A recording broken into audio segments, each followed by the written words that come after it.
Como todos los domingos, es un placer volver a estar con la mejor comunidad de internet, con la comunidad Relatos de la Noche, y nuevamente agradecemos que nos den la oportunidad de llevarles a ustedes algunas de las historias y experiencias más aterradoras que nos han hecho llegar últimamente.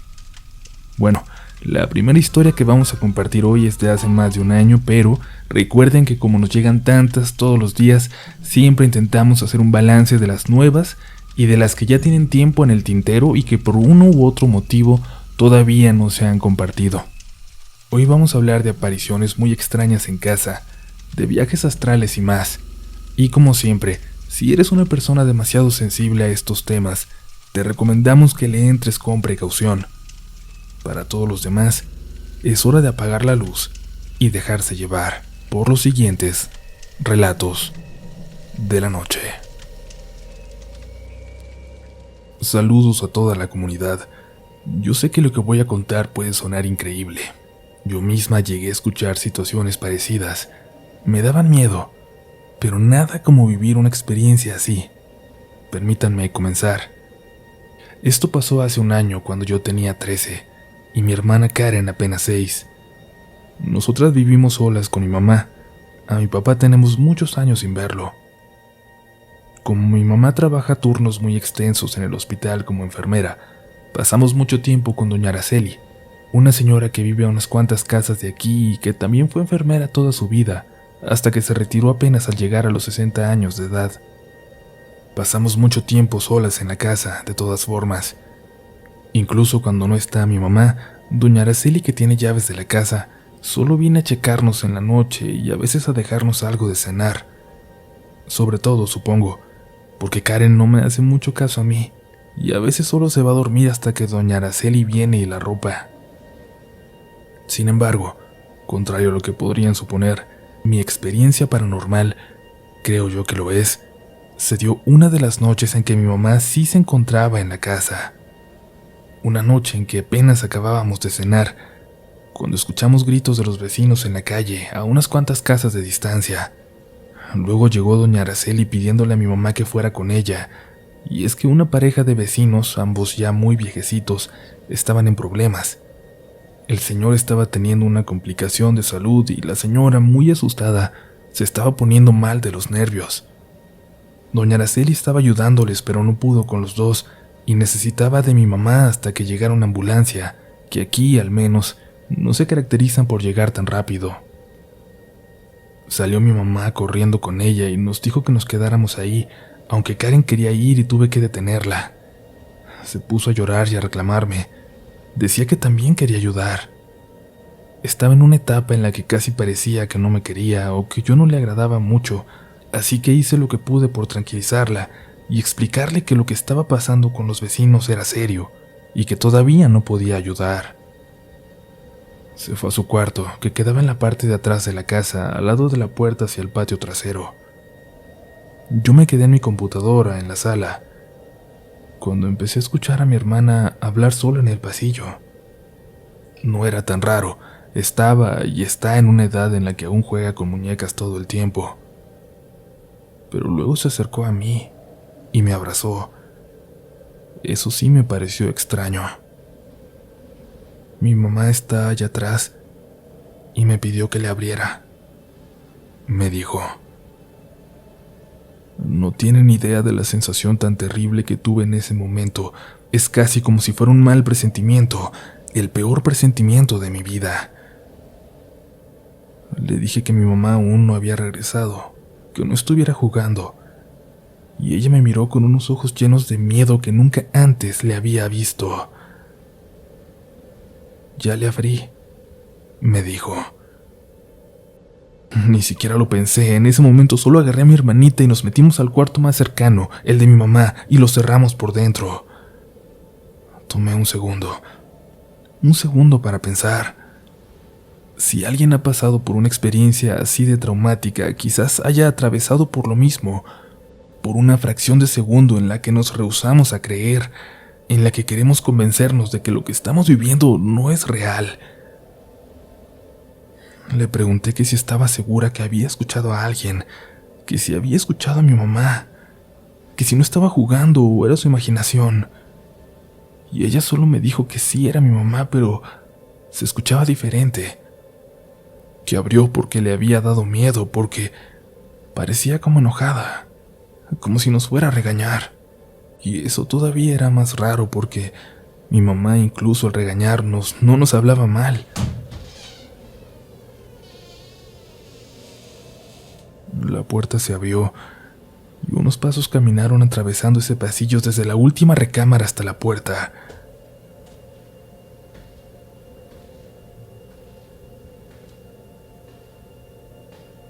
Y luego movieron algo, como si buscaran algo en la sala, para después dirigirse de nuevo hacia la puerta.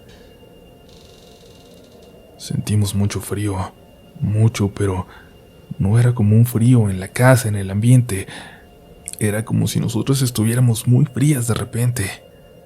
Karen estaba helada. Cuando escuchamos que eso, lo que fuera, salió, corrí para cerrar aquella puerta y lo más extraño fue que la casa olía como a mi mamá, como al perfume que siempre utiliza. Casi media hora después entraron muy cansadas mi mamá y doña Araceli, y Karen corrió a abrazarse de las dos y a decirles lo que nos acababa de pasar. Yo no supe qué decir. Me sentía como una niña chiquita contando una fantasía, pero doña Araceli nunca dudó de nuestra historia.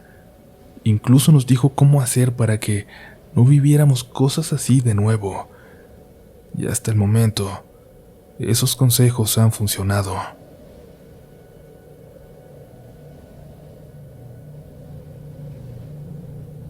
En mi infancia, mis hermanos y yo fuimos educados por mi abuelo paterno, una persona bastante rígida, de carácter muy fuerte, así que había muchísimas reglas sumamente estrictas en casa. No gritar, no correr ni hacer desastres, el respeto a los mayores y la obediencia. Hasta donde tengo memoria siempre dormí sola en una habitación, y recuerdo que en una ocasión, ya acostada para dormir, cerré mis ojos y sentí como si inflara mi estómago. Cuando los abrí, estaba de cara pegada al techo y me di vuelta como pude. Vi mi cuerpo en la cama y de mi ombligo salía un hilo color plata que nos unía de alguna forma. Yo tomaba el hilo para poder bajar del techo y deambular por la casa. Tendría como 4 o 5 años. Esto no sé si lo hacía desde tiempo atrás, pero es el primer recuerdo que tengo consciente de realizarlo, ya que parecía que sabía lo que tenía que hacer. Cada que hacía eso era para subir y bajar las escaleras usando el barandal como resbaladilla y hacer cosas que estando despierta no me permitían. Brincar, gritar, correr y hacer una que otra travesura como esconder las llaves de la casa, cerrar la puerta que subía a la azotea y cosas por el estilo. Conforme fui creciendo me hice a la idea de que solo eran sueños, hasta un día, una ocasión en que no encontraba las llaves de la casa y todos andaban como locos buscándolas. Mi hermana no pudo asistir a la secundaria por esa razón. Estábamos desayunando y yo estaba lista para ir a la primaria, cuando escuché que le estaban hablando a un cerrajero para que fuera y abriera. Yo, al escuchar sin pensarlo, dije: «Ah, están en el cajón de la máquina de coser de mi abuelita». Recuerdo que mi mamá y mi tía voltearon y me vieron con cara de asombro. Fueron y hablaron con mi abuelito. Subieron y al bajar, mi abuelo con voz fuerte nos dijo: «¿Quién las puso ahí? Si esa habitación siempre está cerrada y yo tengo la llave». Esa habitación era de mi abuelita, que había fallecido al poco tiempo de que yo nací, y mi abuelo era el único que tenía llave de ese lugar. Mi abuelo se dirigió entonces específicamente a mí. «¿Algo que quieras decir?». Le respondí que no. «¿Cómo sabías que estaban ahí?», preguntó, cada vez más molesto. «No lo sé. Lo soñé anoche», le dije. «¿Cómo que lo soñaste? ¿Qué explicación me das? Todos los juegos de llaves estaban donde dijiste. ¿Te metiste sin permiso?». Yo, sintiendo la mirada de mi abuelo y de toda mi familia, empecé a llorar jurando que no lo sabía, que yo no había entrado sin permiso. Y de hecho nadie entraba a la habitación de mi abuelito, bueno, no los niños, solo mi tía o mi mamá para checarle la glucosa en las mañanas.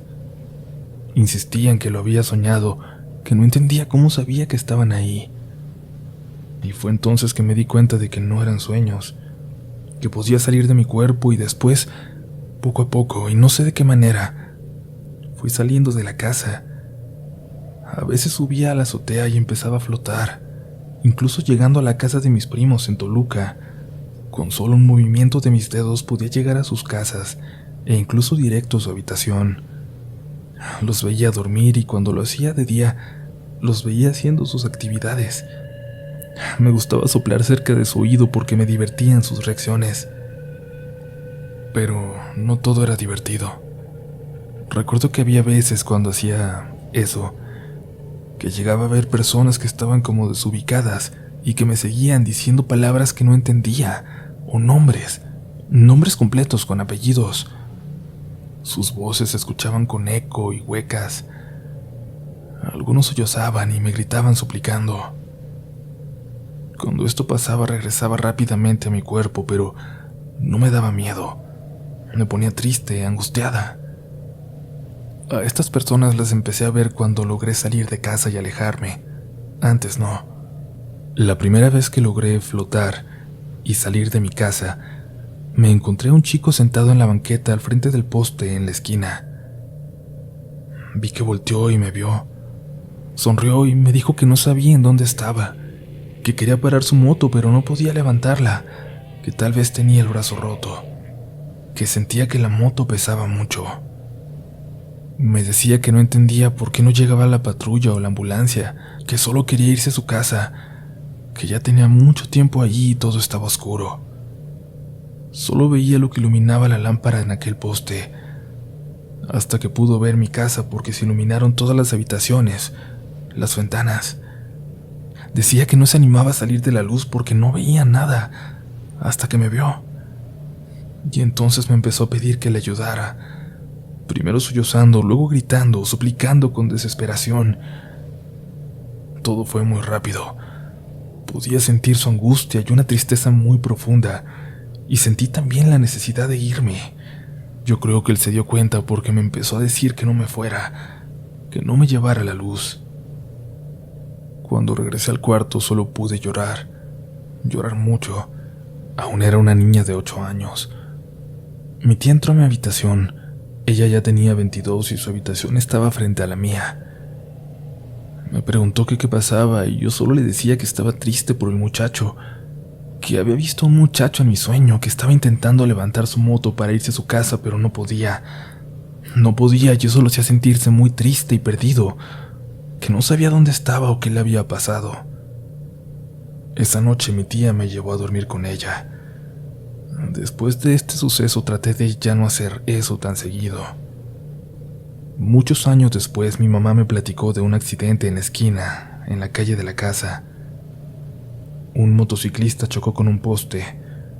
Dicen que venía muy rápido y al dar la vuelta perdió el control. Esto yo no lo sabía ya que no nos dejaban salir a jugar con los niños en la calle, y ese tipo de plática solo era entre adultos. En unas vacaciones vinieron unas tías abuelas a pasar unos días a la casa. Recuerdo que estábamos en el vestíbulo que había al subir las escaleras y que se usaba como espacio para ver la televisión. Una tía estaba en la mecedora y yo en la alfombra, jugando memorama. Cuando la vi meciéndose noté una especie de arco iris alrededor de ella y le dije que qué bonito se veía. ¿Sí, mi niña? ¿A poco tengo un arco iris?, me preguntó. Le respondí que sí y le dije que era rosa, blanco y morado. Llamó a otra de mis tías y le dijo: «Oye, que la niña dice que tengo un arco iris. ¿Tú lo ves?». Le respondió que sí, siguiéndole la corriente, y le dijo que de muchos colores, y entonces me preguntó: «A ver, ¿de qué color es el mío?». Le dije que el negro estaba borrando los demás colores y se echó a reír, diciendo que había salido fregada por preguntona. A los pocos meses le dio un dolor muy fuerte en el estómago. Le dijeron que era la vesícula, que le tenían que operar, pero durante la operación encontraron un cáncer muy avanzado. No sobrevivió la operación.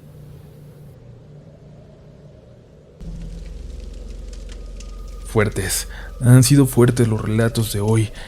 Como siempre les recordamos compartir el canal con todas las personas que ustedes crean que podrían disfrutarlo o que tienen historias para contarnos. Sigamos con una experiencia más, con otro relato de la noche. Quiero contarles mi pequeña experiencia paranormal. Me gustaría saber qué piensan al respecto. Pasó hace mucho tiempo, quizás 15 años ya, en una etapa en que viviríamos un año en una casa que la compañía de mi papá le consiguió, pues estábamos llegando a una nueva ciudad. Éramos solos mis papás y yo en ese entonces, así que no había tanto problema para mudarnos constantemente, no como ahora que tengo 2 hermanos más. Aquella casa nos gustó mucho al principio, de 2 pisos. Por fin iba yo a tener mi cuarto propio y había un sótano pequeño donde mi papá pensaba instalar un pequeño estudio para pintar. El plan era quedarnos ahí por mucho tiempo, pero no contábamos con lo que nos deparaba el destino a los pocos días de estar ahí. Una tarde, estando yo solo, mientras mis papás salieron a caminar, escuché que el teléfono sonaba en la parte de abajo. Bajé para contestar, pero al llegar a las escaleras dejó de sonar y entonces caí en cuenta de que no teníamos teléfono, de que lo iban a conectar en los días siguientes. Subí y solo me olvidé del asunto hasta la mañana siguiente, cuando desayunábamos y mi mamá dijo que despertó creyendo escuchar que un teléfono sonaba en la madrugada. Les platiqué lo que me había pasado el día anterior, pero coincidimos en que se escuchaba lejos, quizás, como si viniera de la casa vecina, aunque en realidad nunca escuchábamos nada de los vecinos alrededor. Las casas tenían bastante separación en toda esa área. Mi papá se quedó pensativo y bajó por un momento al sótano. Regresó con un teléfono viejo como de los 80, de esos que tenías que girar cada número para marcar. Dijo que no estaba conectado, pero que quizás alguna falla tenía o algo así, que posiblemente lo habría hecho sonar. Definitivamente, ninguno de los 3 estaba convencido de que eso pudiera ser posible, pero quisimos pensar que eso era lo que estaba pasando. Al final lo dejaron en la sala, olvidado, y pensando que quizás se vería interesante ahí, si lo dejábamos para usarlo, como un detalle más en esa decoración antigua de la casa. Esa noche, el teléfono volvió a sonar. Por un momento pensé en levantarme, pero escuché que mis papás despertaban sorprendidos en su habitación. Oí entonces cómo mi papá bajó mientras el teléfono seguía sonando. Bueno, mi papá contestó y luego subió corriendo. Entró a mi cuarto e intentando parecer calmado, me dijo que fuera con ellos a su habitación, que dormiríamos juntos esa noche. Al día siguiente salió con el teléfono y no sé a dónde lo llevó, pero ya no volvió con él. Y ese mismo día empezó a buscar un departamento para nosotros que terminó encontrando una semana después. La compañía no quiso pagar por él, porque esa casa en la que estábamos estaba alquilada por todo el año, y mi papá simplemente se negaba a continuar ahí. Nunca supe bien a bien qué había ocurrido hasta años después, cuando yo tenía 15, y fue mi mamá la que me contó qué ocurrió. Aquella noche que mi papá bajó y contestó aquel teléfono desconectado, escuchó la voz de una mujer que le pedía que bajara al sótano, a aquel lugar donde lo había encontrado.